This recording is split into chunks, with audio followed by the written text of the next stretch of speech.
હાલની અતિવૃષ્ટિને કારણે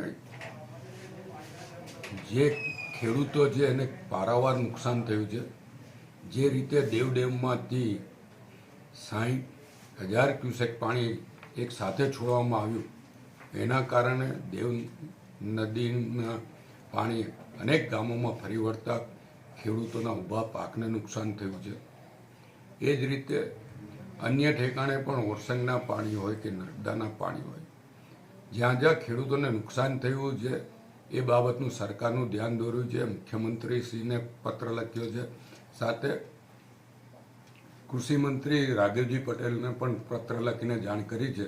અને જેમ બને તેમ જલ્દી આ ખેડૂતના જે નુકસાન થયું હોય એ તમામનો સર્વે કરીને એ લોકોને ન્યાય મળે એ માટેનું ધ્યાન દોરવામાં આવ્યું છે. અને મને લાગે છે કે સરકાર તરફથી હકારાત્મક પ્રતિસાદ આવશે.